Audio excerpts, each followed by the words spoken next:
आपके घर में यदि कोई व्यक्ति भक्ति करता है तो आपके घर को कोई भी नुकसान नहीं पहुंचा सकता।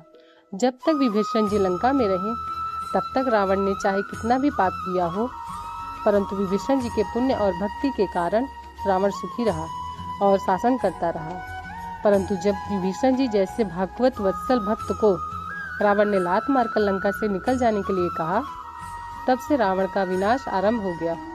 अंत में रावण की सोने की लंका का दहन हो गया और रावण के पीछे रोने वाला कोई भी नहीं बचा। ठीक इसी प्रकार हस्तिनापुर में जब तक विदुर जी जैसे भक्त रहते थे तब तक कौरवों को सुख ही सुख मिला, परंतु जैसे ही कौरवों ने विदुर जी को अपमान करके उन्हें राज्यसभा से जाने के लिए कहा और भगवान श्री कृष्ण जी ने विदुर जी से कहा, काका अब आप तीर्थ यात्रा के लिए प्रस्थान कीजिए, कौरवों के विनाश का समय आ चुका है। विदुर जी ने हस्तिनापुर को छोड़ दिया और उसी समय से कौरवों का पतन आरंभ हो गया। अंत में न केवल उनका राजपट छिन गया बल्कि कौरवों का वंश का भी समाप्त हो गया। इसी प्रकार हमारे परिवार में जब तक कोई भक्त या पुण्यशाली आत्मा रहती है तब तक घर में आनंद ही आनंद रहता है। इसीलिए भगवान के भक्तजनों का अपमान कभी भूल के न करें।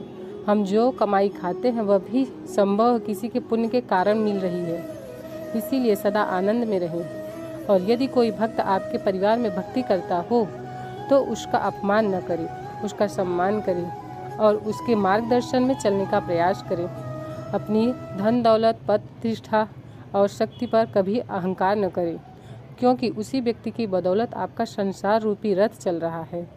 वही व्यक्ति आपका असली धन है, असली पूंजी है जो आपको भक्ति के मार्ग पर ले जाएगा। यदि वह व्यक्ति एक बार आपके जीवन से चला गया तो समझ लीजिए कि आपका सबसे बड़ा आध्यात्मिक धन चला गया और यह मान लीजिए कि भगवान आपसे दूर चले गए। यही आपकी सबसे बड़ी क्षति होगी।